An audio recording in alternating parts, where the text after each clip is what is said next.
ॐ ज्ञानतिमिरान्धस्य ज्ञानाञ्जनशलाकया चक्षुरुन्मिलितं येन तस्मै श्रीगुरुवे नमः।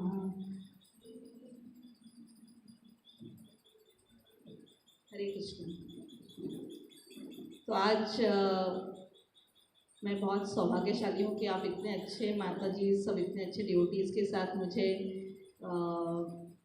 एक संधि मिल रही है। यहाँ पे कितने लोगों को हिंदी चाहिए और हिंदी कितने लोगों को चाहिए? अच्छा, और सब मराठी चलता है, लेकिन सम पीपल वांट हिंदी। सो ऐसे मेरी हिंदी भाषा बहुत अच्छी नहीं है, तो आप मुझे कुछ मेरे शब्द कम ही पढ़ रहे हैं तो आप मुझे हेल्प करना। मैं इससे थोड़ा अच्छा मराठी बोल लेती हूँ, लेकिन हिंदी थोड़ा सा। तो जब भी शरण प्रभु ने बोला था कि हम लोग एक चेतना प्रोग्राम करेंगे गर्ल्स के लिए, तो मैंने ऐसे ही सजेशन दिया कि अभी 8 मार्च को हम लोग ने अंतर्राष्ट्रीय महिला दिवस हम लोगों ने सब सेलिब्रेट किया। तो मुझे लगा क्यों ना हम लोग सब महिलाएं आए, यानी सिर्फ लड़कियों को नहीं, यंग गर्ल्स, लेकिन सब माता जीज और ऑल एज ग्रुप के हम लोग साथ में मिलें। तो एक हम लोगों को, क्योंकि बहुत कम समय मिलता है हम लोगों को, यहाँ पे हम लोग 2 ही दिन आते हैं और एक बार हम लोग पंजिम जाते हैं और एक बार यहाँ, तो 4 महीने में एक बार आना होता है। तो क्यों ना सब महिला साथ में हम लोग मिले, ऐसे सजेशन किया। तो प्रभु जी को अच्छा लगा, बोले हाँ हम लोग सब महिलाएं मिलेंगे। So this is a very exclusive platform, हम लोग सब महिलाएं आए हैं और ऐसे मुझे लगता है हर महीने महिलाओं को मिलना चाहिए, क्योंकि एक जो बॉन्डिंग होता है महिलाएं जब साथ में आती है तो बहुत, महिलाएं यानी शक्ति है ना, तो इतने सारे शक्तियाँ साथ में आएंगी तो we can do something very nice. हम लोग कुछ अच्छा काम कर सकते हैं, हम लोगों में कुछ अच्छा बदल ला सकते हैं। तो आई होप ये कंटिन्यू हो। ऐसा नहीं कि हम लोग कोई आए तो आप लोगों में सब लोग कुछ ना कुछ अच्छा डिस्कस कर सकते हैं, साथ में आ सकते हैं। तो इसको आपने कंटिन्यू रखना चाहिए। यहाँ के जो ऑर्गेनाइजर्स हैं उनको आप रिक्वेस्ट कर सकते हैं कि हमारा एवरी मंथ ये प्रोग्राम रखें। तो आज का हमारा विषय है, आपको व्हाट्सएप पे दिया होगा, हम लोग चर्चा करेंगे। तो उसके पहले एक कहानी बोलना चाहती थी मैं, एक स्टोरी बोलना चाहती थी। स्टोरी सबको अच्छा लगता है ना सुनने के लिए, मुझे भी अब भी अच्छा लगता है कुछ नया स्टोरी सुनने के लिए। तो आप लोगों ने यमुनाचार्य सुना? यमुनाचार्य कौन है? श्री संप्रदाय के एक बहुत उत्कृष्ट भक्त थे। तो ये कहानी 1000 साल से भी पुरानी है। तो ये नाथ मुनि करके एक बहुत बड़े वैष्णव थे, मदुरई, जो अभी हम लोग का मदुरई मीनाक्षी मंदिर है वहाँ पे, और उनका पोता है जो यमुना, उसका नाम उन्होंने यमुना रखा था क्योंकि यमुना पैदा होने से जस्ट पहले उनकी माता पिता, ये पूरा जो परिवार है, ये वृंदावन कहाँ पे है? मदुरई, साउथ इंडिया में। और ये कहानी 1000 साल से भी पुरानी है। तो वहाँ तभी तो कोई ट्रेन बस ऐसे कुछ नहीं था, लोग पैदल जाते थे साउथ इंडिया से वृंदावन, और उससे भी आगे भी जो हम लोग यात्रा के लिए जाते थे। तो पूरा परिवार यात्रा करके वृंदावन से जाके आए, और उसके बाद उनके माता पिता को यमुना पैदा हुआ, बच्चा छोटा। तो जो उनके दादाजी थे, तो उन्होंने नाथ मुनि, दादाजी का नाम था, उन्होंने वो बच्चे का नाम यमुना रखा। यमुना क्योंकि यमुना नदी का वो ये करके आए थे, दर्शन लेके आए थे। तो यमुना जब भी बहुत छोटा था तो उसके पिताजी गुजर गए। फिर नाथ मुनि जो उनके दादा थे, उन्होंने बहुत अच्छा ख्याल रखा, और जब 5 साल के हो गए तो उसको गुरुकुल में भेजा। तो गुरुकुल के जो उनके गुरु थे, उनका नाम था भाष्याचार्य। तो यमुना बहुत कलमंद बच्चा था, बहुत अच्छा भक्त था, क्योंकि नाथ मुनि ने खुद उसको बचपन से बहुत अच्छे से शिक्षा दी थी भक्ति के बारे में, सब भगवद गीता, सब श्लोक, सब उसको अच्छे से पढ़ाया था। तो ऐसे भाष्याचार्य के जो गुरुकुल में यमुना बढ़ रहा था, सीख रहा था, भक्ति कर रहा था।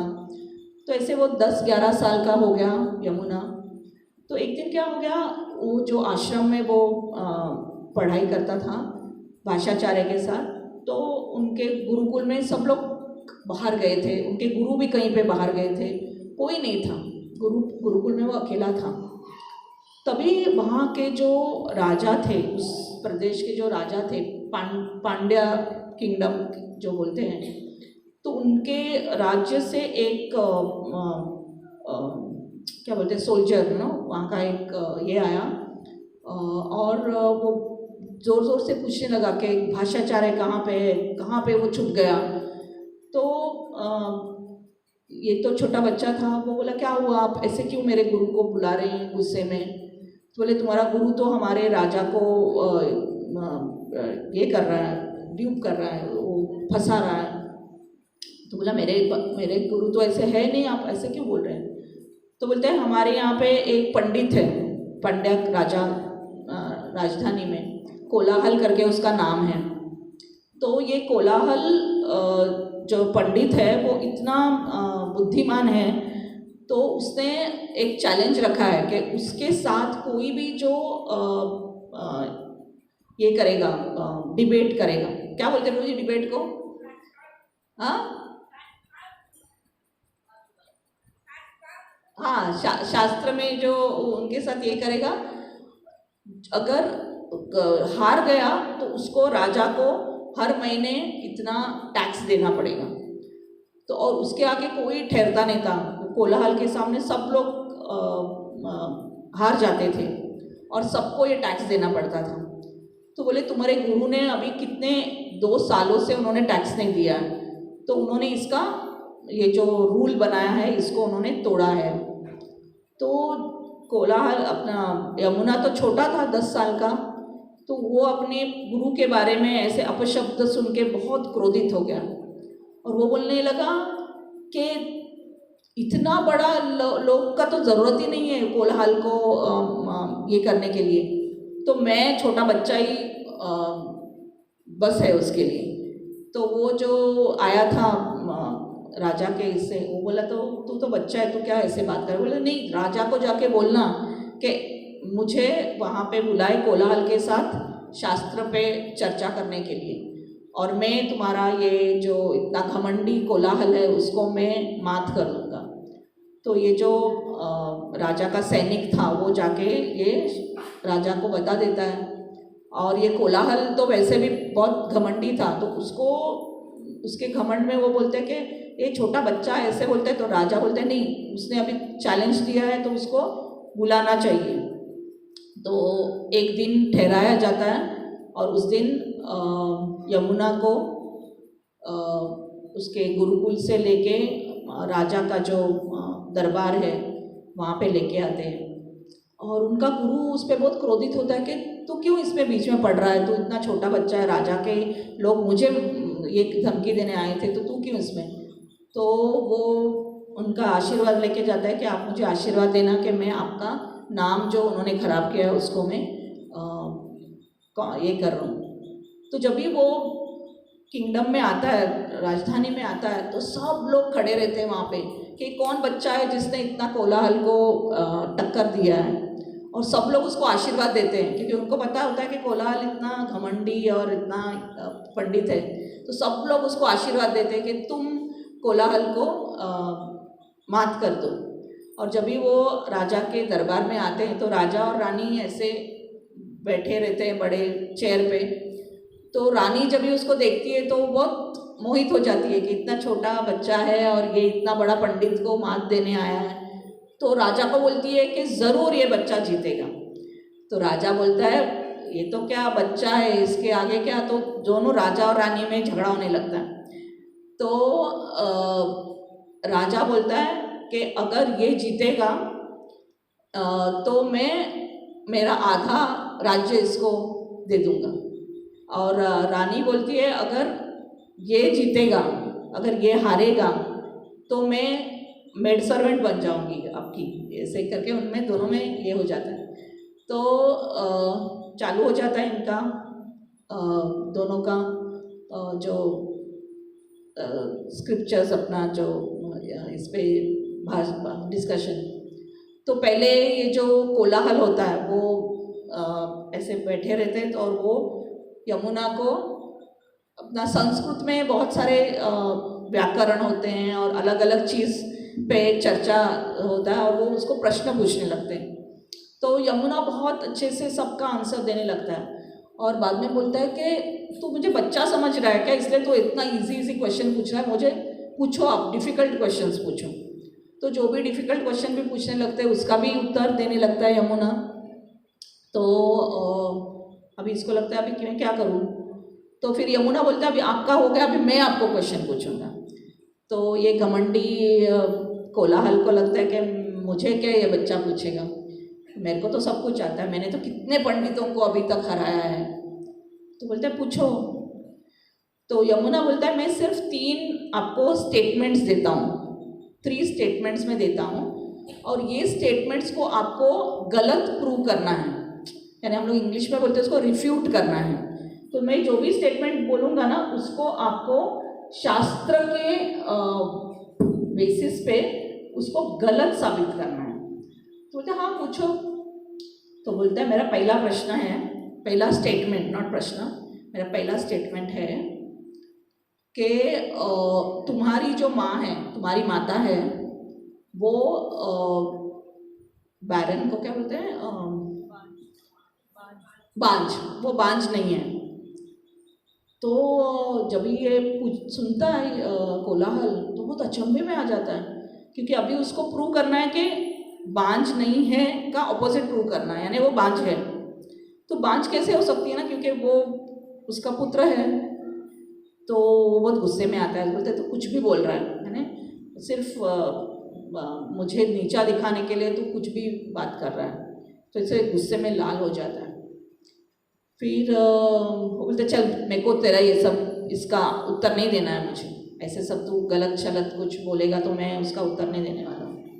बोलते अच्छा चलो, मेरा दूसरा स्टेटमेंट है कि अपने जो राजा है, पांड्य राजा है, ये धार्मिक है, मीन्स वो बोल रहे हैं कि ये धार्मिक है, तो यानी आपको इसको उल्टा सिद्ध करना है। तो अभी ये और इसमें आ जाते हैं अचंभे में, राजा आगे बैठे हुए हैं और वो उनके राजा के दरबार में कितने सालों से सेवा कर रहे हैं और ये सब अपना पंडित दिखा रहे हैं। अभी उनको ये प्रूव करना है कि राजा अधर्मी है, यानी इसका स्टेटमेंट क्या था कि राजा धर्मी है, तो अभी उसको प्रूव करना है कि राजा अधर्मी है। तो इतने बड़े राजा के सामने हम कैसे, ये मुँह से बोलने के लिए भी हमको ये चाहिए है ना, करेज चाहिए। तो इतने गुस्से में पागल हो जाता है, तो वो चिल्लाने लगता है, चीखने लगता है कि तू पागल हो गया है, तू ऐसे सब राजा के आगे कैसे तू कर रहा है। तो बोलते मैंने तो नहीं बोला, मैं तो उल्टा बोल रही हूँ कि राजा बहुत धर्मी है, आपको ये प्रूव करना है कि वो अधर्मी है, मैं तो नहीं बोल रहा हूँ। तो मानो आप मेरा आगे ये। तो अभी मैं मेरा तीसरा स्टेटमेंट बोलूँगा। तो रानी को पॉइंट करते हैं, बोलते हमारी इतनी सुंदर माँ जैसी हमारी रानी है, तो वो बहुत पतिव्रता है। तो बोलते हैं अभी इसको आपको रिफ्यूट करना है, यानी आपको ये प्रूव करना है कि वो पतिव्रता नहीं है। हाँ, तो कितने लोगों ने स्टोरी सुना है यहाँ पे? So some people know. So now कोलाहल जो है वो इतने यानी क्रोध में, तो वो अभी ये होने लगता है, क्योंकि उसको अभी ये तीनों स्टेटमेंट प्रूव करना है कि ये उल्टा प्रूव करना है। अगर उल्टा प्रूव किया, हम लोग इंग्लिश में कैच 22 सिचुएशन बोलते हैं, यानी ये भी करो तो भी प्रॉब्लम, ये भी करो तो भी प्रॉब्लम। तो उसने अगर इसको प्रूव किया भी, यानी रिफ्यूट किया भी, तो उसको ये बोलना पड़ेगा कि मेरी माँ बांझ है, राजा जो है वो अधर्मी है और रानी जो है वो पतिव्रता नहीं है। तो किस मुंह से ये प्रूव ये करेगा? और अगर उसने नहीं किया तो ये छोटा बच्चा 10 साल का कोलाहल के आगे मुझे मात खाना पड़ेगा, यानी ये भी करो तो भी प्रॉब्लम, ये भी करो तो भी प्रॉब्लम। तो वो इतने I mean he loses everything, you know. तो जैसा हम लोग बोलते हैं ना भगवद गीता में कि जब भी गुस्सा आ जाता है तो वी लूज एवरीथिंग। तो वो बोलते हैं कि तू खाली फुकट ये कर रहा है नो, मुझे मेरा नाम खराब करने के लिए। तो यमुना बोलता है कि तू बोल कि तेरे को आता नहीं है आंसर, तूने मात खा लिया मेरे से, फिर मैं इसका उत्तर देता हूँ। तो रानी जो है वो तो पहले से यमुना को ये कर रही थी, तो रानी बोलती है कोलाहल बोल, अभी यमुना तेरा उत्तर देगा। तो यमुना बोलता है पहला कि तेरी माँ बांझ है, यानी ये तुमको प्रूव करना था रिफ्यूट करके। तो उन्होंने एक शास्त्र का उल्लेख करते हैं वो, और वो शास्त्र में दिया हुआ है कि जिस स्त्री को एक ही बच्चा या नहीं बच्चा होता है, 2 बच्चे होने चाहिए, उसको बांझ नहीं है ये प्रूव करने के लिए। तो वो पूरा जो शास्त्र में लिखा हुआ है उससे वो ये करता है। फिर बोलता है दूसरा स्टेटमेंट कि अपना जो राजा है वो धर्मी है, ऐसा उसका स्टेटमेंट था। तो बोलता है कि जब कोई राजा बनता है तो अपनी प्रजा का पाप और पुण्य जो होता है उसमें का 1/6 यानी 1/6 भाग जो है वो उसका पाप और पुण्य का भागी होता है। यानी तुम्हारा जो प्रजा है, तो इतना तो कोई सतयुग में नहीं है कि 1000 साल पहले है, लेकिन फिर भी सतयुग तो नहीं था ना, कलयुग ही था। तो कलयुग में तो आए दिन लोग पाप करते हैं, दिन में कुछ ना कुछ, जो हम लोग भी डिवोटी है लेकिन फिर भी हमारे भी हाथ से कुछ ना कुछ पाप हो जाता होगा। तो प्रजा में कितने लोग पाप करते होंगे, पुण्य भी करते होंगे। तो राजा जो है उसको प्रजा के सभी पापों और पुण्य का 1/6 भाग उसके इसमें आ जाता है। तो समझो ये लिखा है शास्त्र में, और उन्होंने शास्त्र का उसका उल्लेख दिया कहाँ पे लिखा है। तो ये मनुस्मृति में वगैरह ये सब लिखा हुआ है। तो जब ये बोलता है तो कोलाहल तो बहुत ये अचंभे में पड़ जाता है कि ये उसको सब शास्त्र का ज्ञान था लेकिन वो ये नहीं रिफ्यूट कर पाया। तो रानी बहुत खुश हो जाती है कि कैसे यमुना ने शास्त्र के बेसिस पे प्रूव किया। अभी आया थर्ड वाला स्टेटमेंट में क्या प्रूव करना है कि रानी जो है वो पतिव्रता है, उसका स्टेटमेंट है। तो रिफ्यूट क्या करना है कि वो पतिव्रता नहीं है। तो यमुना अभी इसको कैसे करेंगे, अभी राजा का तो बोल दिया, अभी रानी अपनी पवित्र नहीं है, पतिव्रता नहीं है, ये कैसे बोलेंगे। तो रानी भी बहुत उत्सुक में रहती है कि कैसे, और राजा भी ऐसे रानी को देखने लगता है कि ये पतिव्रता नहीं है या नहीं क्या है।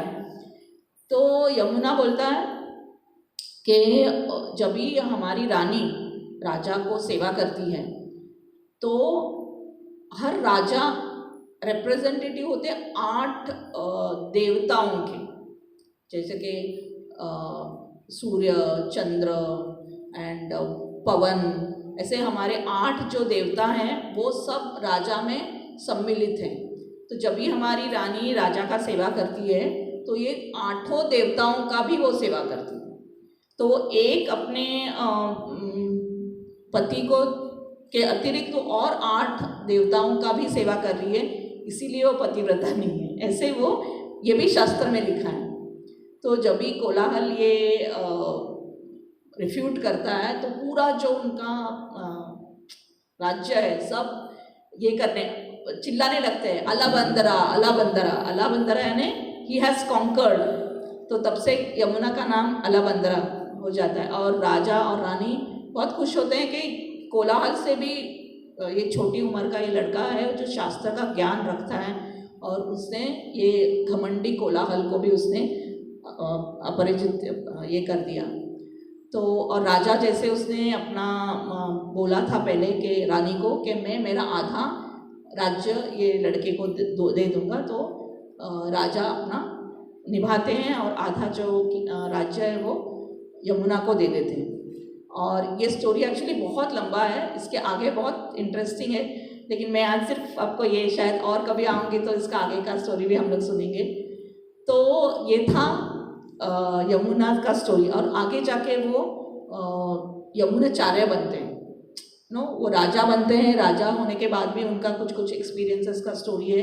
उसके बाद वो भक्ति में बहुत आगे जाते हैं। उनका नाम यमुनाचार्य, हम लोग उनको हमारे जो रामानुजाचार्य के भी वो गुरु हैं। तो ये स्टोरी हम लोग सुनते हैं तो बहुत सुंदर स्टोरी है ना, मुझे तो बहुत अच्छा लगता है ये स्टोरी। लेकिन इसमें हमको एक सीखना है कि जो भी इसने पराक्रम किया, यमुना आगे जाके यमुनाचार्य जो बनते हैं, तो बचपन से उनके दादाजी से उन्होंने शास्त्र का ज्ञान लिया, फिर वो गुरुकुल में अपने गुरु से ज्ञान लिया और आगे जाके भी वो, तो उन्होंने इतना जो कोलाहल जैसे बहुत पंडित जो था उसको उन्होंने कैसे दिग्विजय हो गए, वो किसके ज्ञान पे, शास्त्र के ज्ञान पे। हाँ, तो शास्त्र जो है वो हमको बहुत सारा चीज़ सिखाती है। जैसे इधर अभी हमने यमुनाचार्य का स्टोरी सुना, उसने इतने बड़े पंडित को ये किया। फिर हम लोग ने चाणक्य का नाम सुना है, चाणक्य ने कैसे अपने एक उसको हम लोग किंग मेकर बोलते हैं, तो वो अर्थशास्त्र, अलग अलग शास्त्र, अपना युद्ध शास्त्र, तो ये सब राजा को चंद्रगुप्त मौर्य के राज्य में उन्होंने उनको सिखा के उनको राजा बनाया था। तो शास्त्र का ज्ञान में वो बहुत डीप जाके उन्होंने चंद्रगुप्त मौर्य को राजा बनाया था। तभी के जो राजा थे उनको ये करके असफल करके। तो ऐसे हम लोग देखते हैं शास्त्र हमें बहुत सारा चीज़ करने में मदद करती है। तो आज हमारा चर्चा का विषय जो मैंने प्रभु जी को बोला था इंग्लिश में, शास्त्र एज शस्त्र। तो पहला हम लोग शास्त्र और शस्त्र, ये दो शब्द जो हैं इनके बारे में चर्चा करेंगे। अचंभे का ये है कि हम लोग जब हिंदी में लिखते हैं तो शास्त्र को शा लिखते हैं और शस्त्र श, लेकिन हम लोग जब इंग्लिश में लिखते हैं ना तो शास्त्र और शस्त्र दोनों का स्पेलिंग सेम ही है, SHASTR शास्त्र, एंड शस्त्र भी वही है, क्योंकि इंग्लिश में हम लोग को हिंदी और संस्कृत के जैसा हम लोग प्रोनाउंसिएशन पे नहीं लिखते हैं, तो स्पेलिंग सेम ही है, लेकिन दोनों का मतलब जो है वो बहुत अलग है। लेकिन फिर भी हमारा आज टॉपिक है शास्त्र एज शस्त्र। तो ये दो वर्ड्स, शब्द जो है इसको हम लोग पहला समझेंगे। तो शास्त्र जो है उसका मतलब क्या है, आप लोग भी बोल सकते हैं शॉर्ट में कुछ भी। शास्त्र यानी क्या, कोई भी उठ के बोल सकते हैं। मुझे अच्छा नहीं लगता, मैं आई एम इनटू एजुकेशन, तो वो ज़माना गया जहाँ पे टीचर बात करते रहती थी। आजकल जो प्रेक्षक होते हैं उनको भी बहुत सारा चीज़ मालूम होता है, तो I am just here to facilitate, तो आप लोगों का भी योगदान रहेगा तो अच्छा होगा। शास्त्र यानी क्या, कोई भी एक दो जन भी बोलेंगे तो भी हम लोग विल टेक इट फॉरवर्ड। अध्यात्म,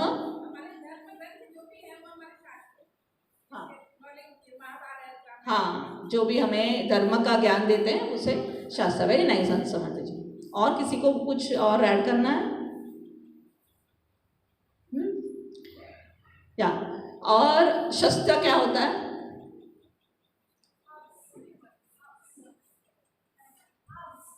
आर्म्स, वेपन्स, आर्म्स, जो जिससे हम किसी को खुद का हम लोग प्रोटेक्शन कर सकते हैं, हम लोग किसी को उससे मार सकते हैं, हम लोग युद्ध कर सकते हैं। तो ऐसा वेपन्स होता है जो शस्त्र होता है। तो हम लोग देवी के यहाँ पे भी जाते हैं तो देवी के पास हमेशा शस्त्र होते हैं ना। तो हम लोग यहाँ पे माता हैं तो हमारे पास भी शस्त्र होने चाहिए। अगर देवी भी शस्त्र लेके बैठी है तो हम लोग उनके पास भी कुछ शस्त्र होने चाहिए। तो अभी हम लोग क्या शस्त्र यूज़ करेंगे इसके बारे में हम लोग आज चर्चा करेंगे। हम शास्त्र को शस्त्र कैसे बनाएं, तो आज का विषय यही है। तो हम लोग सब देवी के एनर्जी हैं, छोटे छोटे, तो देवी के पास एनर्जी है, हमारे पास भी एनर्जी है, और शस्त्र हमारे पास भी होने चाहिए। तो माता जी ने बहुत अच्छा आंसर दिया। शास्त्र यानी जो धर्म के बारे में हमें नॉलेज दे, वो शास्त्र। तो शास्त्र के बारे में थोड़ा 5 मिनट हम लोग चर्चा करें। तो शास्त्र जो है, तो माता जी ने बोला महाभारत, रामायण, ऐसे सब। तो शास्त्र जो है ये कहाँ से उत्पन्न हुआ है?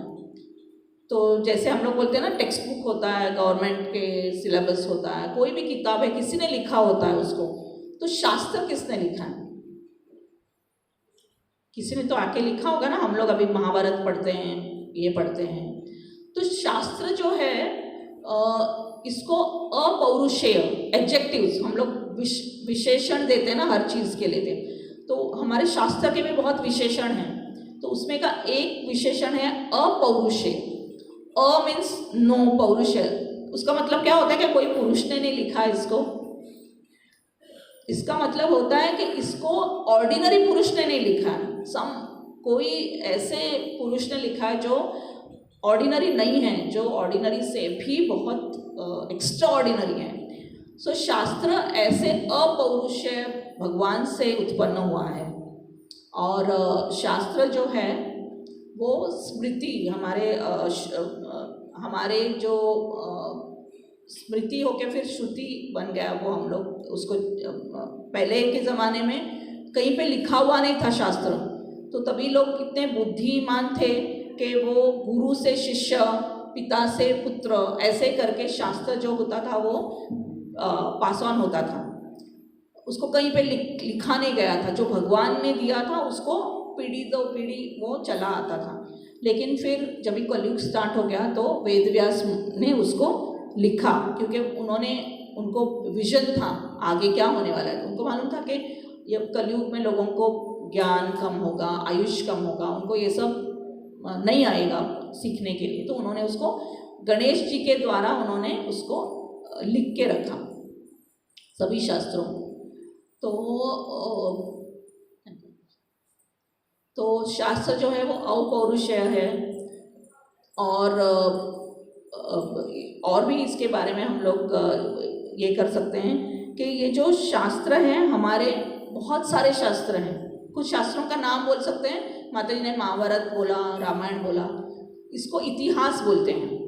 ये जो इतिहास, क्योंकि ये घट चुका है और उसके बारे में हम लोग चर्चा करते हैं। और क्या क्या है शास्त्र में? Very good. तो 4 वेद हैं मेन। तो उसमें है अथर्ववेद, ऋग्वेद, सामवेद, यजुर्वेद। तो ये 4 वेद हैं। फिर इसको वेद बोलते हैं। फिर और भी वेद दूसरे प्रकार के भी वेदा हैं। ये जो वेद हैं 4 वेद, इसमें इतना ज्ञान है जो सभी प्रकार के लोग जो हैं, जैसे हमारे भगवत गीता में बोले कि 8 lakh species of human beings he है। तो हम लोग बोलेंगे हम लोग सब एक ही स्पीशीज है ना, लेकिन हमारे में भी हमारे जो कॉन्शियसनेस है, चैतन्य है, सब में अलग अलग है। कोई है आदमी जो भिखारी है, गटर में पड़ा हुआ है, उसका कॉन्शियसनेस अलग है, और एक पंडित है, और बीच में इतने सारे अलग कॉन्शियसनेस है।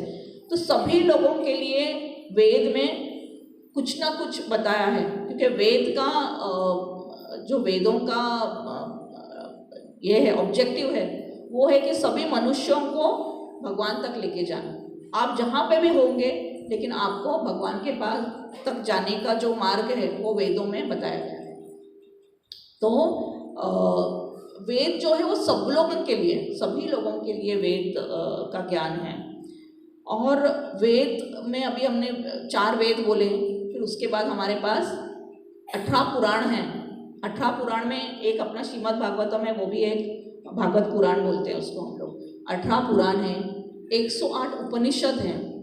तभी आप सुने होंगे ना, कलिंग संतरण उपनिषद और गरुड़ और पुराण हैं हमारे पास। तो इतने सारे हमारे स्क्रिप्चर्स हैं।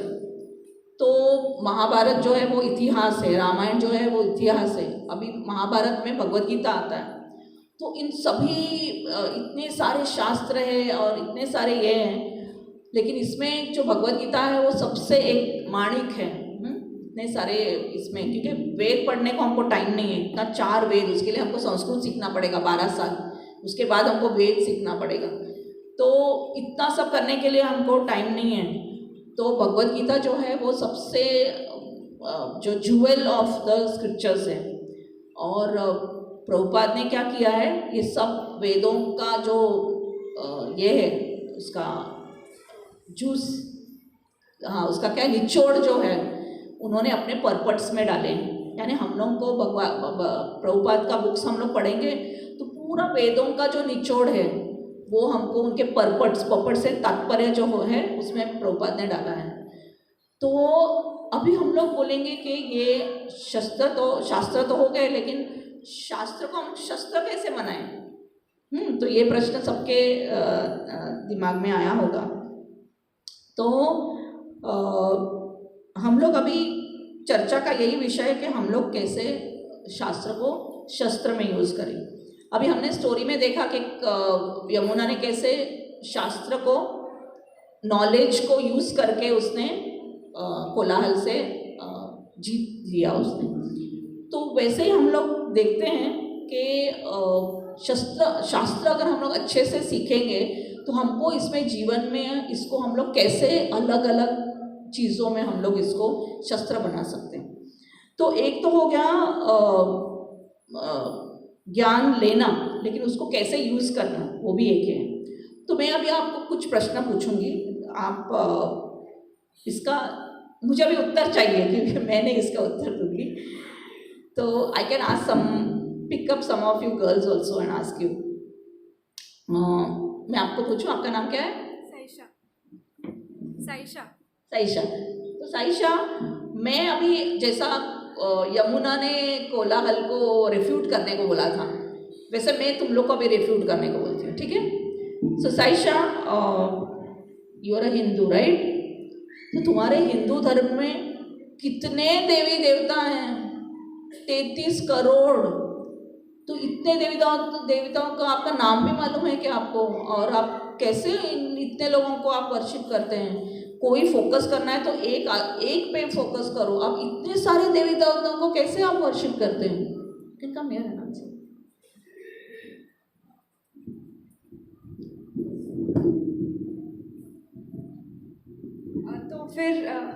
तो फिर जैसे इतने सारे देवी देवता हैं तो इट इज़ लाइक एक पेड़ जो है उसके लीव्स, पत्ते या फिर डालियाँ, ये सब कुछ, और जो रूट है, अगर पेड़ है तो रूट को पानी दिया तो चलता है, पूरे डाली को पानी देना ज़रूरी नहीं होता है। सेम वे हमारे यहाँ भगवान श्री कृष्णा है, वही परम भगवान है, तो उनका वर्शिप किया तो सारे देवी देवताओं को मिल जाएगा। Very nice answer, clap for Saisha, she give such a beautiful answer. हाँ, अभी दूसरा प्रश्न कौन आएगा? अभी आगे कौन आएगा?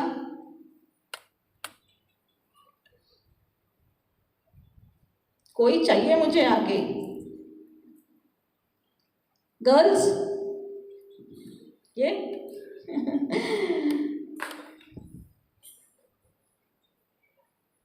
तुम्हारे धर्म में तुम पत्थर की पूजा करते हैं, ये भावली, ऐसे भावली को तुम लोग खेलते हैं आप इसके साथ, भगवान बोलते हैं उसको। ये तो मैंने कभी, पागल लोग करते हैं ऐसे पत्थर की पूजा, भावली को साथ लेके खेलना।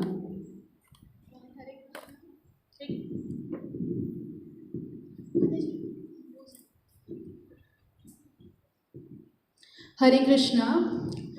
जैसे कि माता जी ने पूछा कि हमारे धर्म में पत्थर की पूजा करते हैं, तो हमने प्रहलाद महाराज की स्टोरी से सीखा है कि सब जगह भगवान उपस्थित रहते हैं, एक कण कण में भगवान रहते हैं। इसीलिए प्रहलाद महाराज ने को जैसे ही पूछा हिरण्यकशिपु ने कि ये खंबे में भगवान है क्या, तो प्रहलाद महाराज ने कहा हाँ है।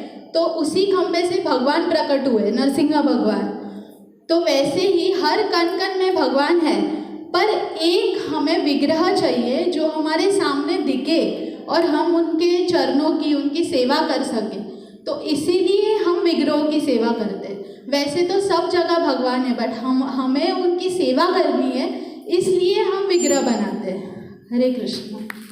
कृष्णा, सच अ ब्यूटीफुल आंसर। अभी मेरा थर्ड क्वेश्चन, कौन आएगा अभी? कौन आएगा आगे? कोई भी आओ, सब लोग तो आंसर इतना अच्छा अच्छा दे रहे हैं। मेरा थर्ड प्रश्न है, आपके हिंदू धर्म में आप लोग इतना भगवान का बोलते हैं, लीला लीला लीला बोलते हैं, लेकिन लीला कैसे कैसे लीला होते हैं आपके इसमें। कोई आता है और इतना बड़ा पर्वत उठा के उड़ते जाता है। मैंने तो कभी एक चींटी को भी ऐसे पाखू क्या बोलते हैं, स्पैरो को तो एक एक से पत्थर भी उठाते हुए नहीं देखा, और आप लोग के इसमें बंदर उठा के जाता है पर्वत। और 100 ये जो आपके कृष्ण भगवान हैं वो इतने सारी लड़कियों के साथ डांस करते हैं रात में। तो ये सब कैसे आप लोगों के स्टोरीज कैसे होते हैं ऐसे? कौन आएगा आगे? कोई तो आओ, सब लोग अच्छा आंसर दे रहे हैं।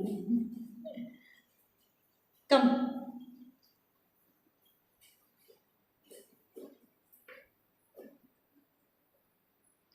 ठीक है, और कोई आएगा? Anybody wants to come? Deepti. तो जैसे कोलाहल को यमुना ने रिफ्यूट किया था, तो यहाँ पे I got such beautiful answers from this young माताजीज। लेकिन हम लोग देखते हैं कि भारतवर्ष में अभी आप लोग इधर भक्ति में आए हैं करके आप लोग इतने टाइम से सुन रहे हैं, so you are able to give such nice answers. लेकिन समझो आप भक्ति के पहले अगर यही प्रश्न आपको पूछते थे तो आप क्या उत्तर देते थे? Saisha, what would you have answered if you had से भक्ति के पहले आप आते हैं थे तो आप ये इतना अच्छा आंसर देते थे? तो ये हमने देखा है कि भारतवर्ष में बहुत अलग अलग जगह पे लड़कियों को, यंग गर्ल्स को ऐसे भ्रम में डाल दिया है, ऐसे प्रश्न पूछ के दूसरों ने, दूसरे रिलीजन, मुस्लिम रिलीजन, क्रिश्चियन रिलीजन, ऐसे लोगों ने भ्रम में डाला है पूछ के, क्योंकि हमको हमारे शास्त्र का ज्ञान नहीं है, हमें हमारे माता पिता ने नहीं सिखाया, या हमने खुद कहीं से उसका इंटरेस्ट लेके हमने नहीं सीखा। तो बीच में एक मूवी भी आई थी केरला करके, तो आपने देखा होगा, कम से कम उसके बारे में कहीं पे पढ़ा होगा। वो मूवी में का जो ये था, ये सत्य घटना पे घटित था। केरला में बहुत सारे हिंदू लड़कियों को ऐसे भ्रम में डाला, एकदम ऑर्गेनाइज्ड वे में भ्रम, ऐसा नहीं कि बातों बातों में भ्रम में डाला, वो तो ऐसे ही प्लान नहीं होता है। लेकिन ये मूवी में दिखाया कि कैसे एक संगठन है एक दूसरे धर्म का, उन्होंने संगठित होके उसको प्लान बना के वो हिंदू लड़कियों को, जो अच्छी लड़कियां, अच्छे दिखने वाली लड़कियों, इनको संगठित होके प्लान्ड वे में उनको भ्रम में डाल के, अपने धर्म के बारे में भ्रम में डाल के, उनको पूरा भ्रमित होके वो उनके साथ उनको जोड़ने लगते हैं और धीरे धीरे उनको ब्रेन वॉश कर देते हैं। ब्रेन वॉश यानी उनको दिमाग में उनका सोच विचार करने को पूरा बदल देते हैं उनको, और उनको अपने धर्म से अलग करके उनके धर्म की तरफ उनको खींच के फिर उनका धर्म परिवर्तन भी कराते हैं। और धर्म परिवर्तन करके वो धीरे धीरे क्या कर रहे हैं, हमारे धर्म को अटैक कर रहे हैं। तो ये सत्य घटना है, ये मूवी में जो दिखाया वो कोई ये नहीं है, कहानी बना के नहीं किया था, ये सत्य घटना पे है। केरला में अभी भी हो रहा है और बहुत सारे स्टेट्स में इंडिया में हो रहा है। ये क्यों हो रहा है? क्योंकि हमने हमारे बच्चों को, हमने खुद हमारे जो शास्त्र है इसका अध्ययन हमने नहीं किया, और जब भी हमने अध्ययन नहीं किया है तो आगे का आदमी आके हमको अगर ब्रेन वॉश करे तो हमें उत्तर देने के लिए कुछ भी नहीं है। अभी मैंने 3 प्रश्न पूछे, अगर हमको इसका आंसर नहीं आता था, अभी फॉर्चुनेटली हमारी लड़कियां, हमारी बेटियां यहाँ पे डिवोटीज है तो उनको इसका उत्तर आता है। लेकिन समझो तुम कॉलेज में जाते हो और आपको ऐसे प्रश्न पूछा और आपको इसका आंसर्स नहीं, तो आप क्या सोचने लगेंगे?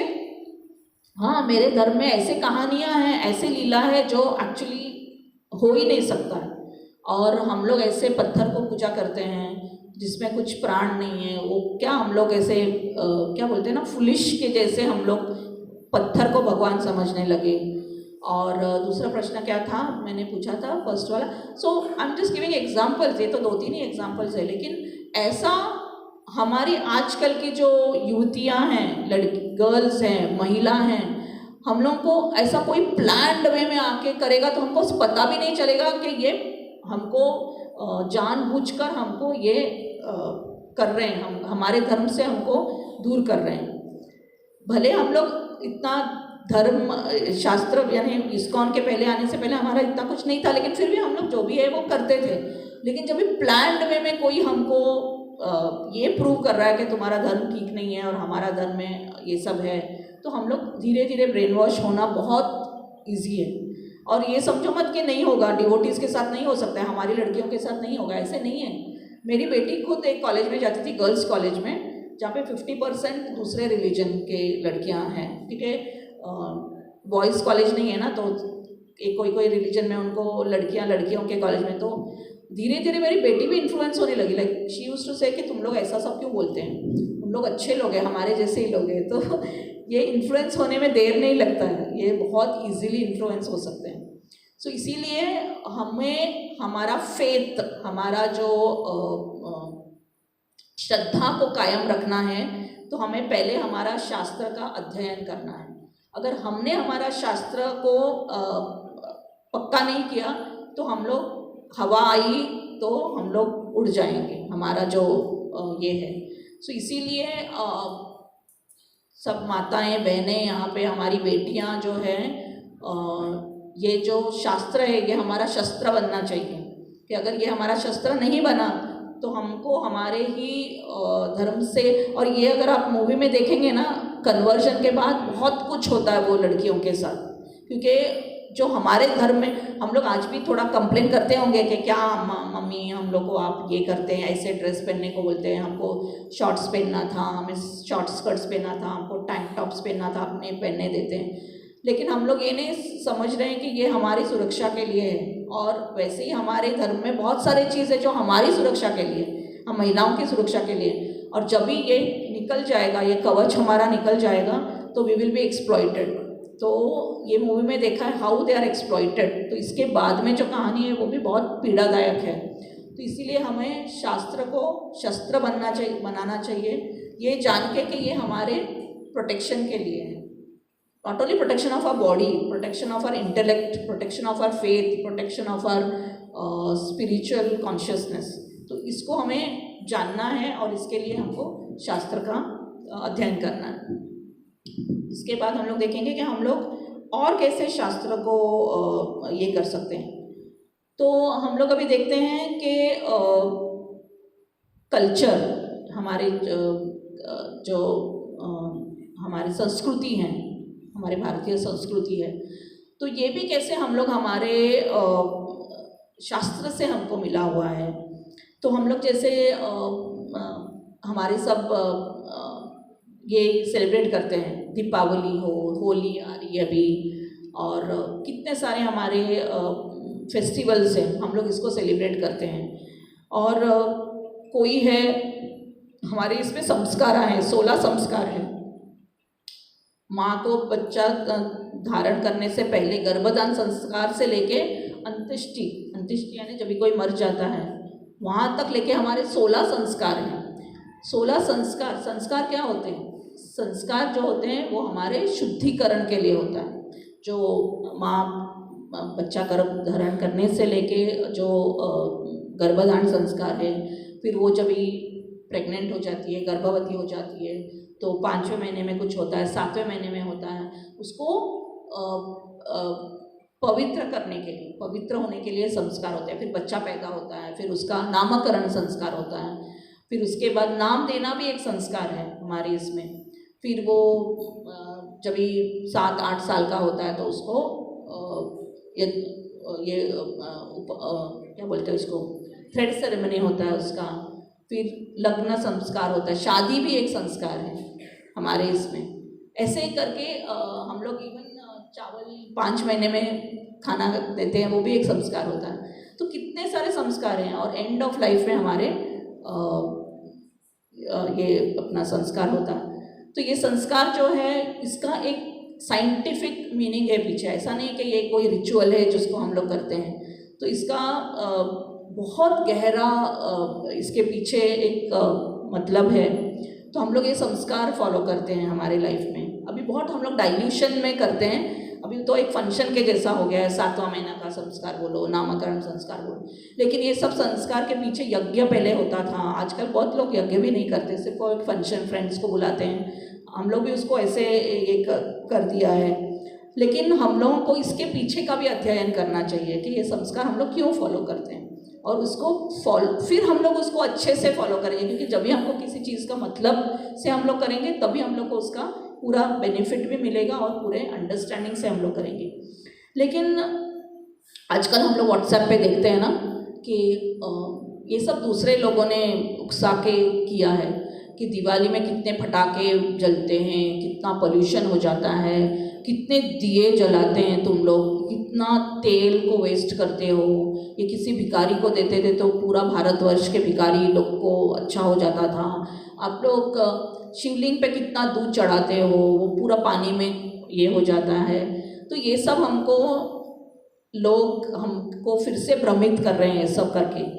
हम लोग दिवाली में क्यों जलाते हैं ये तो हम लोग को पता है। जैसे राम आए थे वनवास के बाद, तो उनको वेलकम करने के लिए, और आज भी हम लोग दिवाली में हमारा घर साफ करते हैं। जैसे राम को हम लोग घर में बुलाते हैं, वैसे हम लोग उनको अपने हृदय में भी बुलाते हैं, और हमारे हृदय में वास करके हमें एक भक्त बनने के लिए।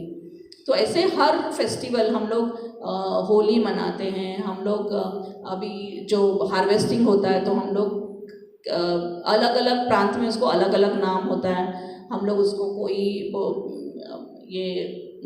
ये नाम से बुलाते हैं। पंजाबी लोग उसको क्या बोलते हैं, लोहरी बोलते हैं, फिर संक्रांति होता है। तो ऐसे बहुत सारे फेस्टिवल्स हम लोग सेलिब्रेट करते हैं। लेकिन all these are mentioned in our shastra कि उसके पीछे क्यों हम लोग कर रहे हैं। तो ऐसे हम लोग, हमारा जो कल्चर है इसको हम लोग अपनी आगे की पीढ़ियों को समझा के सिखाना चाहिए। ऐसे नहीं कि दिवाली आया साफ करो घर, रंगोली डालो, हो गया दिवाली, मिठाई बांटो, ऐसा दिवाली नहीं करना चाहिए। हमें उसका अंडरस्टैंड करना चाहिए। दिवाली का हर दिन भी एक स्टोरी होता है, उसके पास टाइम होता है कि हम लोग वो इसको ना नरकासुर का वध होता है एक दिन, भाव-बीज का एक दिन ये होता है। तो हर चीज़ का हमको अंडरस्टैंड करके करना है। तो हमारा जो ये संस्कृति है उसको बचा के रखने के लिए जो युद्ध होता है, बाहर के लोग हमको कन्विंस करना चाहिए, भ्रमित करना चाहते हैं, उसके लिए हमको शास्त्र का ज्ञान होना चाहिए। और हम लोग देखेंगे कि इवन जो महिलाओं का जो पोजीशन है हर इसमें, हम लोग ऑलवेज भी से कि महिलाओं को एम्पावर नहीं किया गया है, लेकिन हमारे शास्त्र में हम देखते हैं कि महिलाओं को बहुत पहले से एम्पावर किया गया था। हमारे पहले से जो हमारा जो संस्कृति है उसमें महिलाओं को बहुत पावर था। जैसे कि हम लोग देखते हैं स्वयंवर होता था पहले, जो उसको एक राइट था कि मेरा जीवन साथी कौन है, मुझे चुनने का मुझे हर हक है। ऐसा नहीं कि सिर्फ राजकुमारियों को था, इवन जो आदिवासी लोग थे ना, उन लोगों में अलग अलग प्रथा थी कि तुम ऐसे अपना ऐसे का कुछ फेस्टिवल होता था, उस दिन वो लड़की कोई लड़के जो उसको पसंद है उसको वो चुन सकती थी। ऐसा नहीं कि सिर्फ महाभारत और रामायण में हम लोग स्वयंवर, जहाँ सीता का स्वयंवर था, द्रौपदी का स्वयंवर था, ऐसा नहीं कि सिर्फ राजकुमारियाँ होती थी, इवन जो ऑर्डिनरी लड़कियाँ थी उनको एम्पावर दिया गया था अपना ये चुनने के लिए। फिर हम लोग देखते हैं महाभारत में Draupadi had so much power, जो उनका जब शादी हो गया सब पांडवों के साथ, तो कुंती माता क्या बोली, आज तक ये मेरे पास आते थे कुछ एडवाइस लेने के लिए, लेकिन आज के बाद मैं ये हक तुमको दे रही हूँ। और हमने देखा है कि महाभारत में पूरा जो भी हुआ है, पांडव हमेशा द्रौपदी के पास अपना, दो पराक्रमी थे सब, लेकिन फिर भी वो द्रौपदी के पास आते थे कोई भी समस्या इसका निवारण करने के लिए। ठीक है, तो हम लोग बहुत सारे इंस्टेंसेस में देखते हैं she was so powerful and so many other माताजीज ladies we have seen in our scriptures were empowered. लेकिन आज हम लोग देखते हैं कि उसका बहुत विपरीत ये कर दिया गया। And today we speak about women empowerment.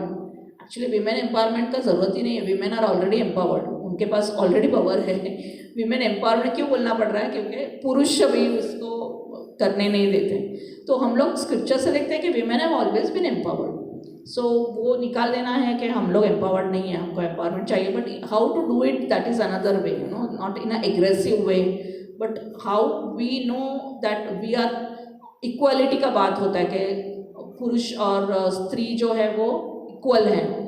लेकिन हमें तो समझना चाहिए ना, इक्वल हो ही नहीं सकते हैं। पुरुष जो हैं वो अलग है और स्त्रियां जो हैं वो अलग है। हमारा शरीर अलग बना है, हमारा मस्तिष्क, हमारा इंटेलिजेंस अलग है। जो हम लोग कर सकते हैं वो पुरुष नहीं कर सकते हैं।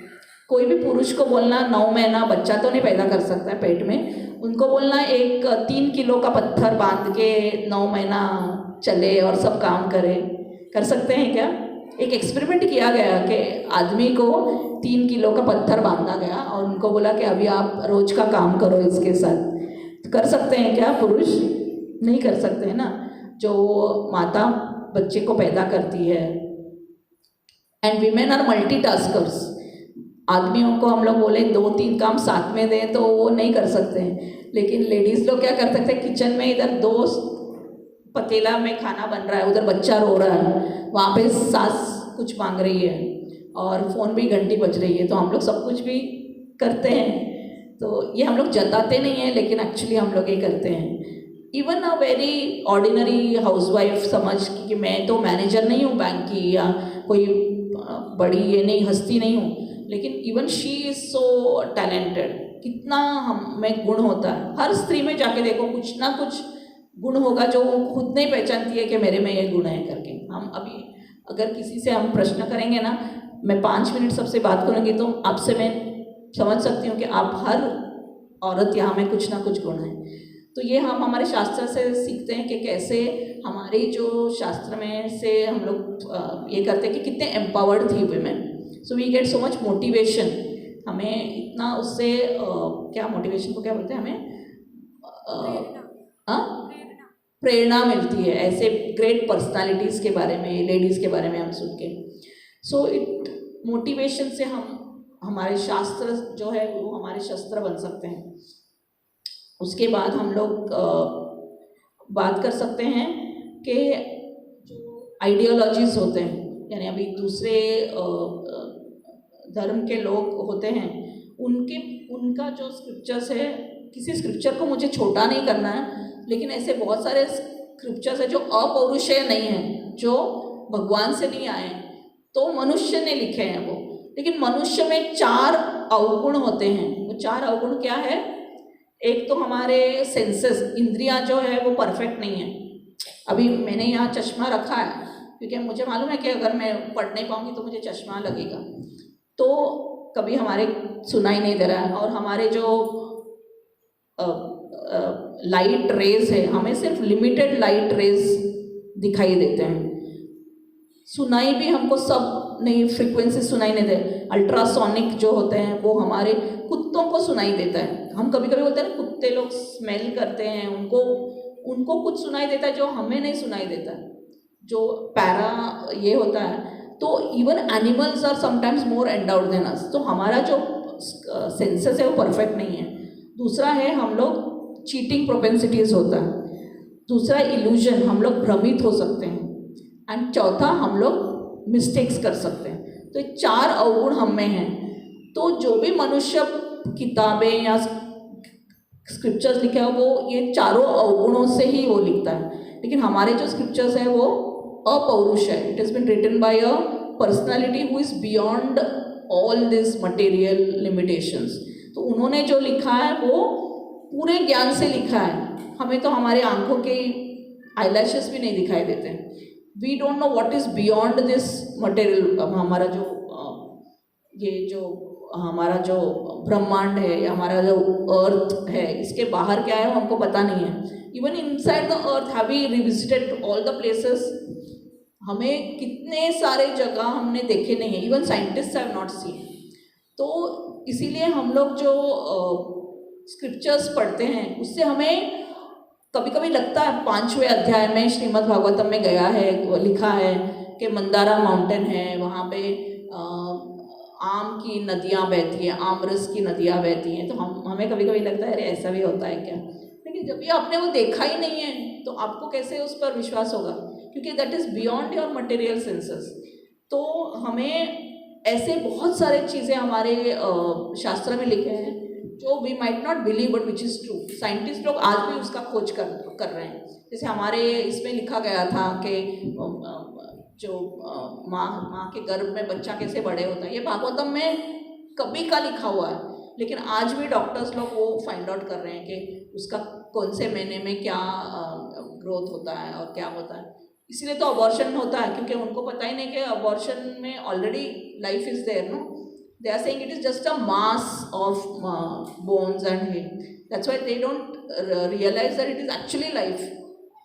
I can discuss many things on this but we don't have time. So हम लोग को अपने शास्त्र से ये सब बहुत सारी चीज़ें जो है वो सीखने को मिलती है जो अभी भी रिसर्च हुआ नहीं।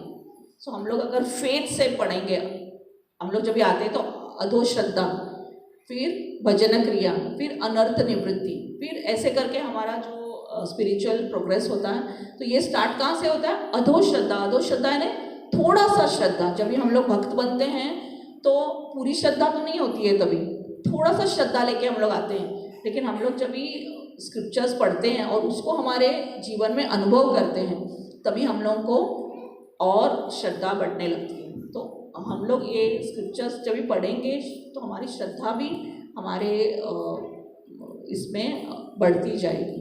And then we will be able to refute, जो भी आगे आके हमको रिफ्यूट करेगा हमारी स्क्रिप्चर्स को, तो हमें वो नॉलेज होगा उनको रिफ्यूट करने के लिए। अगर रिफ्यूट नहीं कर सकते कम से कम इतना तो होगा कि हमारे फेथ को वो शेक नहीं कर सकते, हमारी जो श्रद्धा है उसको वो शेक नहीं कर सकते। ठीक है, तो वो लेवल तक तो हम लोग को होना चाहिए। और हम लोग शास्त्र से हम लोग और भी बहुत सारे ये होता है, यानी हमारे डे टू डे दैनंदिन जीवन में हमको प्रेरणा कहाँ से मिले। जैसे हम लोग देखते हैं भगवद गीता। भगवद गीता में it is such a practical scripture. हमें वेद का ज्ञान, हमें उतना वो सब करना नहीं है, लेकिन हम लोग सिर्फ भगवद गीता को अगर पढ़ेंगे हमारे जीवन में, हमारा जीवन को हम लोग it will be the perfection of a life. Bhagavad Gita में कितने सारे डे टू डे प्रॉब्लम्स का सोल्यूशन है। जैसे कि मात्रा स्पर्श सुगमते हमको सिखाता है how to be patient in our life. Then it tells us, you can quote any श्लोकास from Bhagavad Gita, how it is. अभी for example anger management. Anger management कहाँ पे गया है? कृष्णा इज टेलिंग के सेंसरी ऑब्जेक्ट्स हम लोग को अट्रैक्ट करते हैं, उससे हमको वो नहीं मिला तो हमको एंगर आ जाता है। फिर एंगर हमारे कंट्रोल से बाहर जाता है तो your intelligence is lost. So ये सब भगवद गीता के श्लोका ही हैं। So it teachers us how to control, why we should control our anger. If you study deep you will understand के अगर मैं सेंसरी ऑब्जेक्ट्स के पीछे जाऊंगी और वो अगर मुझे नहीं मिला तो क्या एंगर, और एंगर को कैसे कंट्रोल करना है वो हमको ये श्लोका से हम लोग बहुत डेप्थ में जाके हम लोग ये कर सकते हैं कि एंगर को कैसे, बिकॉज एंगर का ओरिजिन कहाँ से आता है वो ही हम लोग सीखते हैं।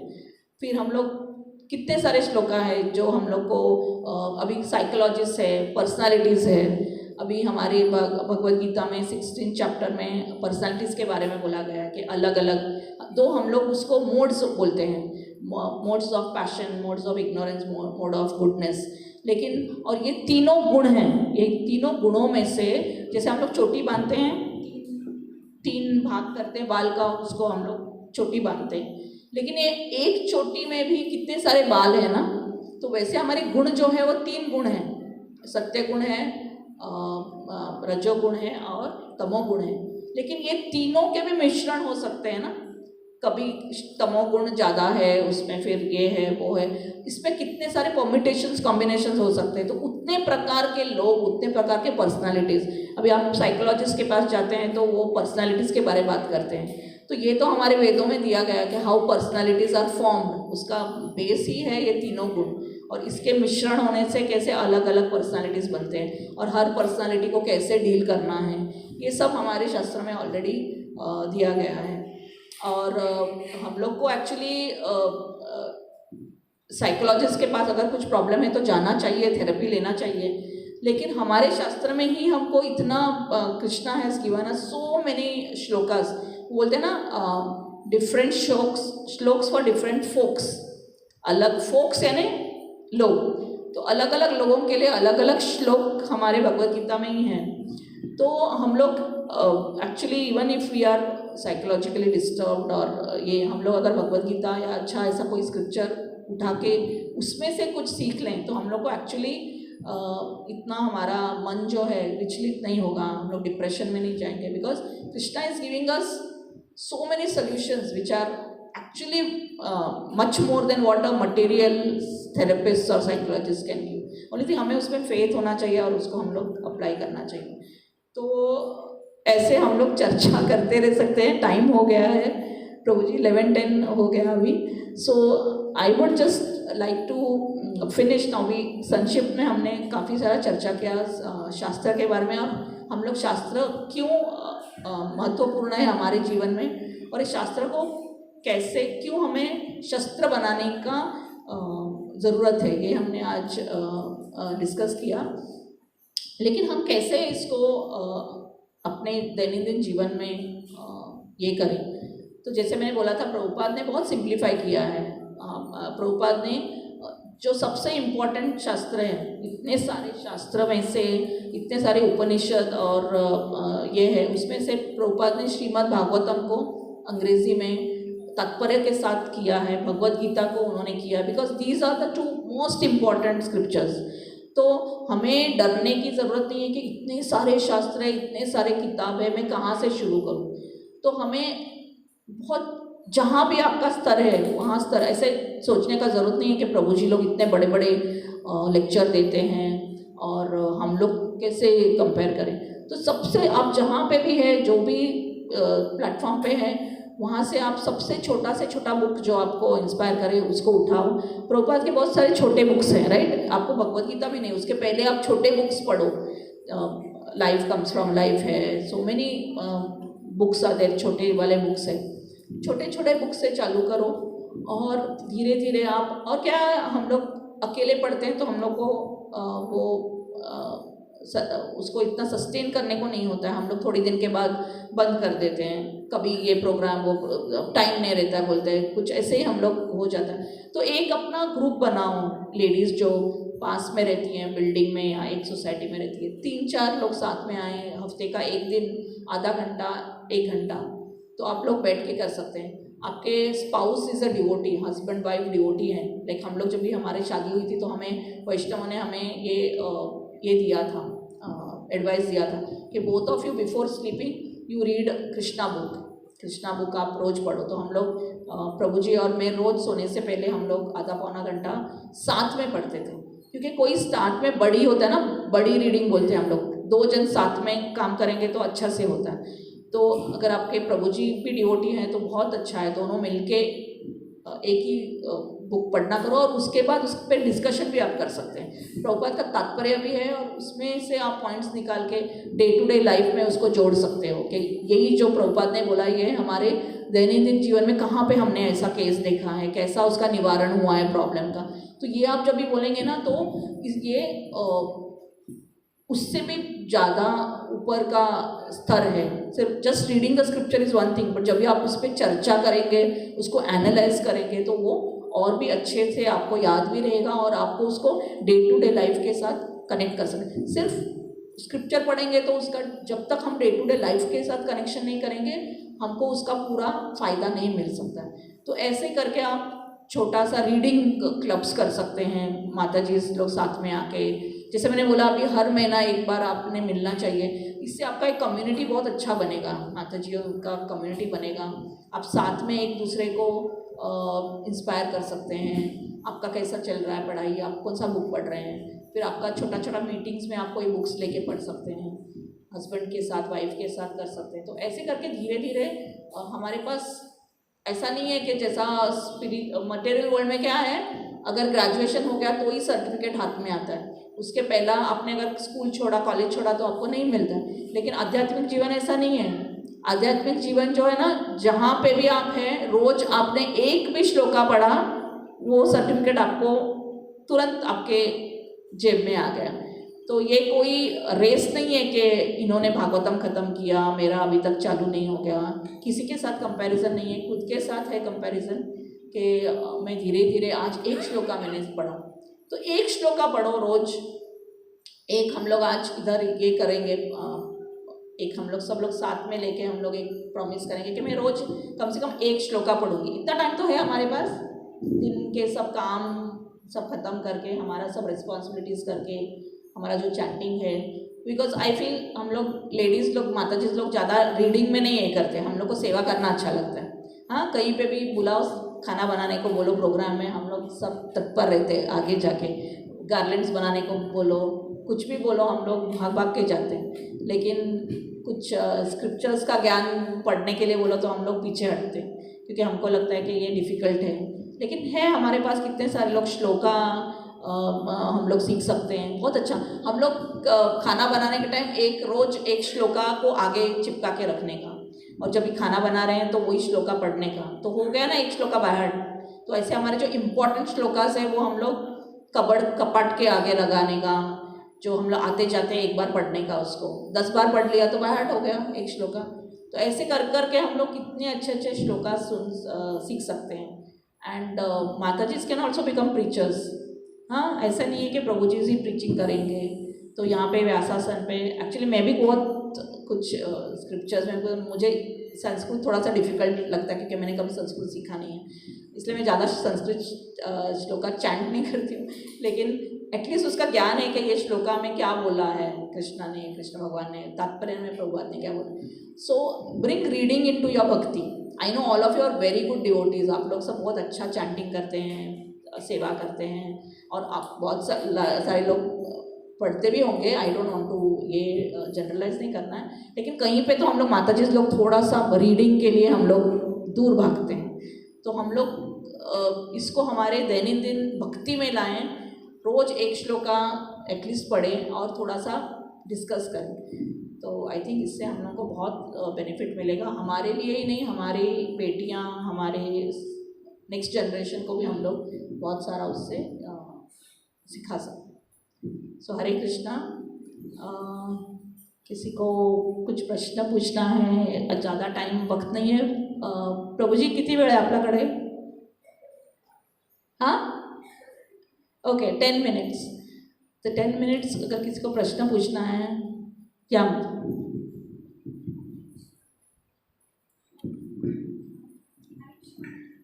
ये माइक चल रहा है क्या?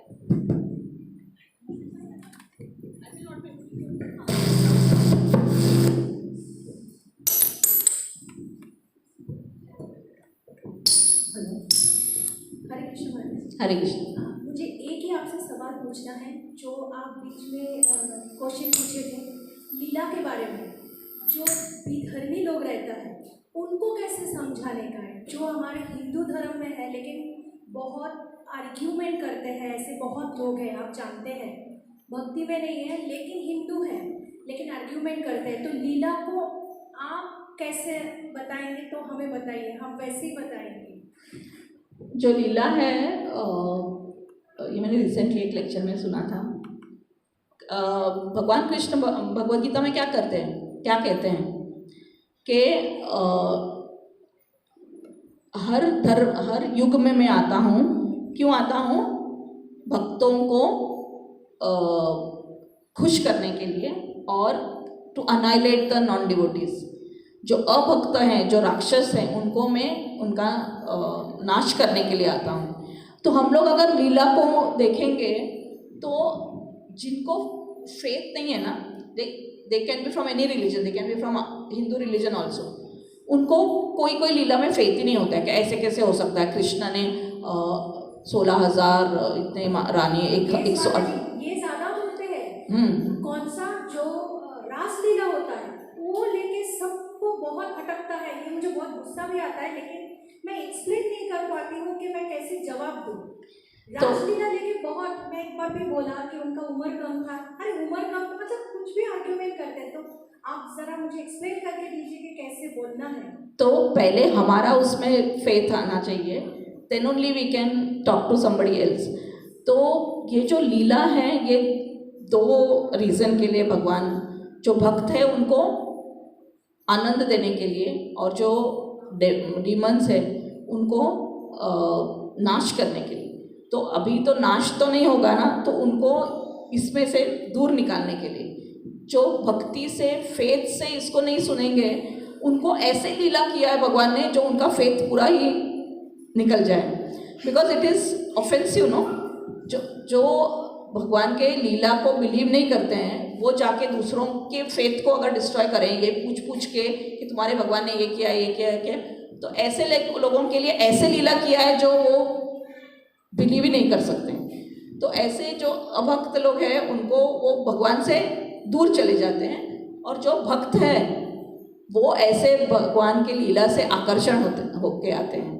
तो हमें जब भी आपका क्वेश्चन है, जब भी वो you know the story of that needle ना, जो बोलते हैं कि भगवान क्या कर रहे थे, तो भगवान जो है वो सुई के जो होल है उसमें से हाथी को निकाल रहे थे। तो वो हंसने लगता है, एक हंसने लगता है कि ये कैसे हो सकता है, और दूसरा हंसने लगता है कि ये तो क्यों नहीं कर सकते भगवान, क्योंकि एक बीज में मैं फार्मिंग करती हूँ, तो मैं हर बार प्रभु जी को बोलती हूँ कि अभी मैंने जस्ट लास्ट वीक मैंने इतना बड़ा 10 किलो का पंपकिन जो है वो मेरे खेत में से मैंने निकाला, मुझसे वो काटा भी नहीं जा रहा था, वो इतना बड़ा था, और उसके अंदर इतने बीज मिले। तो मैं प्रभु जी को बोल रही थी कि देखो, एक बीज में से इतने सारे, एक पौधे में से इतने सारे पंपकिन्स, यानी पंपकिन को क्या बोलते हैं हम लोग, भोपळा निघाला एवढं मोठं, आणि एका रोपातून कितीतरी भोपळे निघाले, आणि एका भोपळामध्ये एक भोपळे के अंदर इतना सारा बीज, और हर बीज को मैं लगाऊंगी तो कितने सारे भोपळे निकलेंगे, और उसमें से और कितना बीज निकलेगा। तो भगवान के लिए क्या इम्पॉसिबल है, वो एक छोटे से इसमें से हाथी निकाल सकते हैं। वैसा हमारा फेथ जो है वैसा होना चाहिए। हमको ये दिख रहा है कि एक बीज में से कितना सारा बीज, ये किसने किया है, भगवान ने किया है। और आप देखो इसका वृक्ष है जो क्या बोलते हैं, उंबर के वृक्ष को छोटा छोटा सा ये दिया है फल, क्योंकि हम उंबर के नीचे बैठते हैं, वो सर पे गिरेगा तो भी कुछ नहीं होगा, ठीक है। नारियल के नीचे कोई नहीं बैठता, क्योंकि नारियल गिरेगा तो सर फटेगा। तो एंड ये पंपकिन कैसे ग्राउंड पे ग्रोथ है। If you look around nature ना, नेचर में इतने सारे ये लीला तो कुछ नहीं है उसके आगे, भगवान की लीला कुछ नहीं है। ये नेचर में इतने मिरेकल्स भरे हुए हैं कि वो भी भगवान के ही क्रिएशन है ना। किसी ने जाके अभी ये बंगड़ी बनाया, वॉच बनाया, उसके पीछे कोई तो क्रिएटर है ना। क्रिएटर के बिना ये साड़ी नहीं बनेगा, ये माइक नहीं बनेगा, हर चीज़ के पीछे क्रिएटर है। अगर भौतिक चीज़ों के पीछे क्रिएटर है तो ये सब नेचर, हमारे नेचर में जो चीज़ है वो ऐसे ही नहीं आए हैं। एक क्रिएटर है उसके पीछे, एक डिज़ाइनर है, क्योंकि everything is so perfectly formed. Actually scientist लोग बहुत बोलते हैं भगवान नहीं है, ये नहीं है। I am also from science stream. मुझे उल्टा लगता है कि जो साइंस देख रहे हैं उनको उल्टा और भी फेथ होना चाहिए कि there is a power, everything is so perfect. हमारा टेम्परेचर 1 डिग्री से कम ज़्यादा हो गया तो पूरा you don't know how many things उसका इफेक्ट हो जाता है। तो हम लोग अगर नेचर में देखेंगे तो इतना सारा चीज़ परफेक्टली चल रहा है। अपना 1 सेंटीमीटर से भी अगर अर्थ सन के पास जाएगा तो कितना सारा उसका इफेक्ट्स हो जाएगा। तो ये जो हम लोग लीला, एक तो आप जब डिस्कशन करते हैं ना लोगों के साथ, जिसको बिल्कुल विश्वास नहीं है ना उनके साथ बहस मत करो, क्योंकि क्या होगा ना, they will not B convince, because वो तो डिसाइड करके ही आए हैं कि उनको कन्विंस होना नहीं है। तो ऐसे लोगों से बहस करके आप उनको एक तो कन्वर्ट नहीं कर सकते हैं, दूसरा कभी कभी if you are not very strong in your faith, आपका श्रद्धा भी हिल सकता है, क्योंकि वो ऐसे क्वेश्चंस पूछेंगे आपको जिसका आंसर आपके पास नहीं होगा। फिर आपको क्या लगेगा, हाँ, जैसे मैंने आपको वो केरला स्टोरी के बारे में बोला ना, ऐसे लोग प्लान्ड वे में आते हैं। आपने सुना होगा ना, जकीर हुसैन या कोई था, वो तो ऐसे ही used to have big assembly, और वो अपने स्क्रिप्चर्स को पढ़ के उसमें से वो ऐसे एक क्वेश्चन निकालते थे और वो अपने हिंदू पंडितों को वो चैलेंज करते थे, बट उनको भक्ति नहीं था तो उनको वो उसमें का आंसर नहीं था, वो weird questions used to remove. So ऐसे आपको बहुत लोग मिलेंगे जो ज़बरदस्ती आके आपको टटोलना चाहेंगे, तो ऐसे लोगों के मुंह मत लगना, क्योंकि जब तक हमारा स्क्रिप्चर में बहुत नॉलेज नहीं होगा, we will not be able to quote from some shastra and then convince them, तब तक ऐसे लोगों के मुंह नहीं लगना चाहिए। और जो जेन्युइनली आपके पास अधोश्रद्धा से आते हैं, जो थोड़ी श्रद्धा लेके आते हैं, ऐसे लोगों से आप बात करो, उनको आप प्रीच करो, उनको आप डिवोटी बनाओ। तो because we are not so strong, हमारे पास अभी सब आंसर्स नहीं है, तो ऐसे लोगों को आपका श्रद्धा टूट जाएगा। हाँ माता जी, आपको अगर ऐसे सब क्वेश्चंस पूछेंगे, आपके पास आंसर्स नहीं है, तो आपका जो थोड़ा सा श्रद्धा है ना, उसको आप डाउट करना चालू करेंगे। आप सिर्फ इतना पहचानो कि हम लोग अभी कलयुग में हैं, ये जो सतयुग, त्रेतायुग, द्वापर युग, कलयुग सब क्षीण होते जा रहे हैं।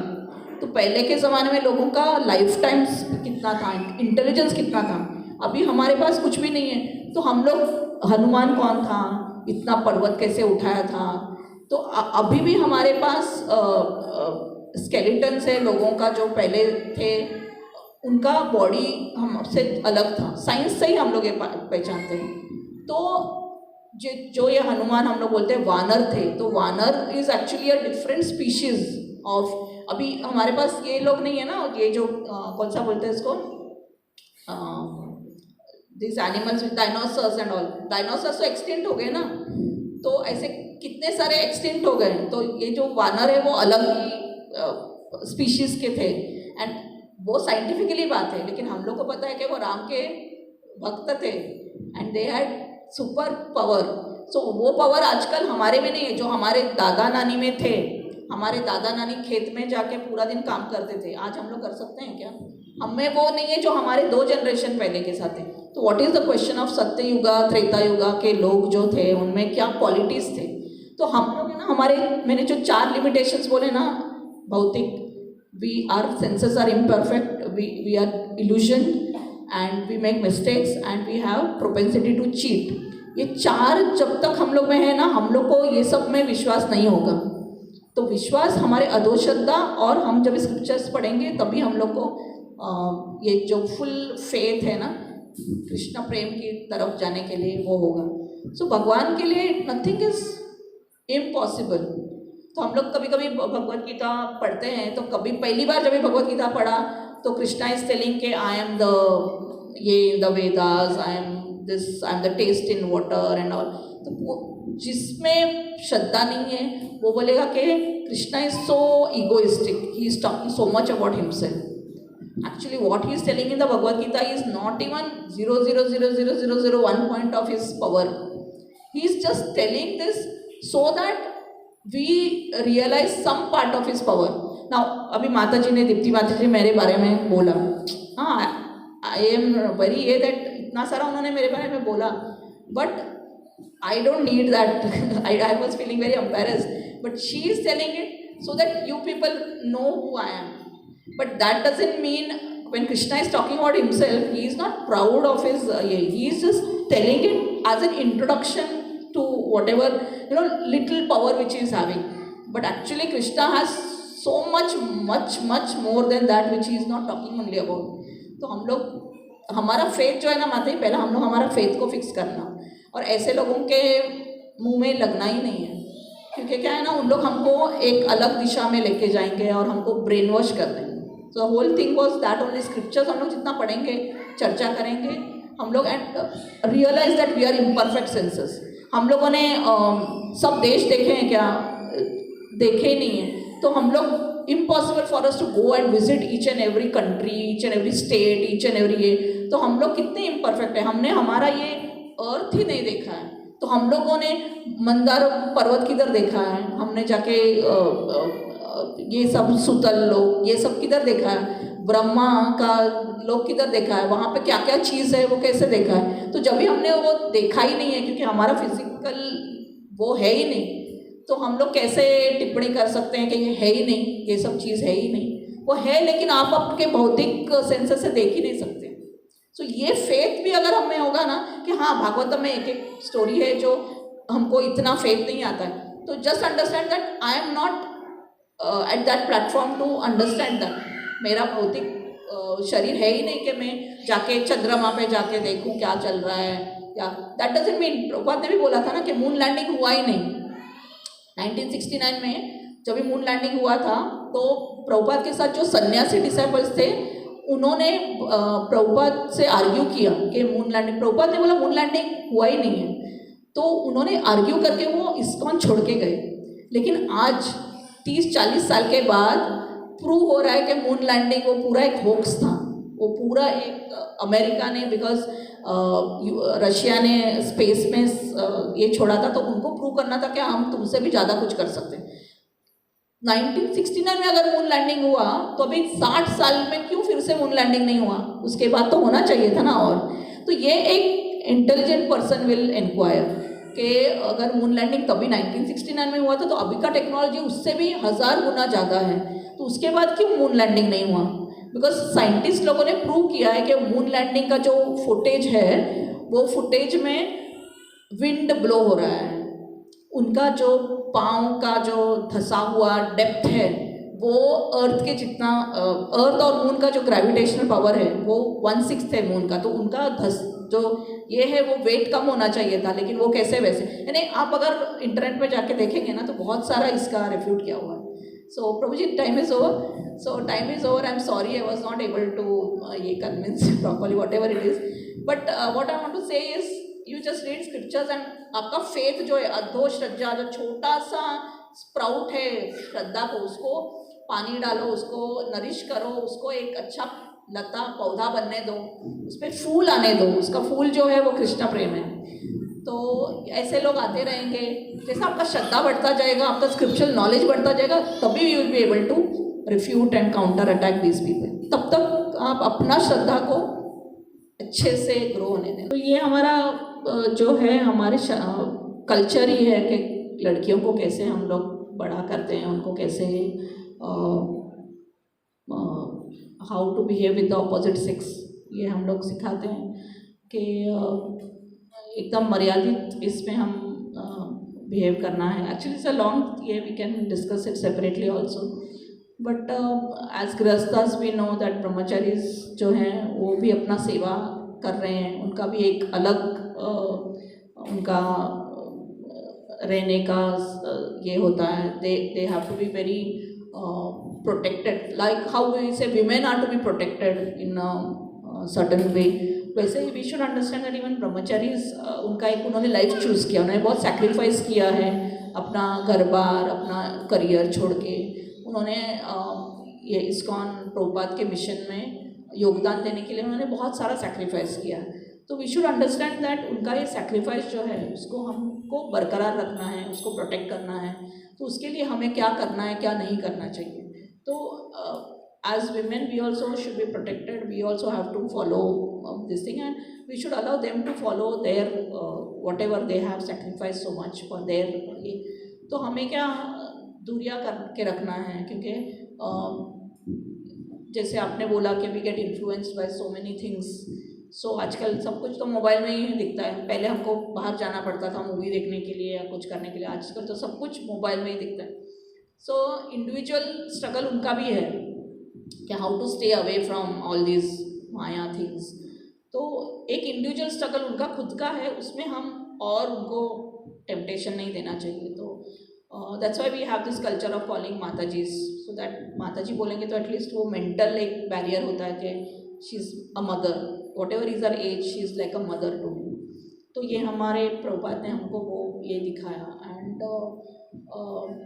We are to how to see के हमारे गुरु महाराज के शिष्य हैं, वो अपना सेवा के लिए इतना सारा किया है, तो how we should behave, so we have to keep that thing in mind and behave accordingly, just to ये that we should not interact too much and tempt anybody. अभी किसी को आगे बहुत सारा अच्छा भोग रखा है और आपको बोला कि ये नहीं खाना है आपको, तो डिफ़िकल्ट हो जाता है ना, तो why should we do such things which will hamper somebody's So I think all of us know what we should be doing and what should not. You need more, you can speak.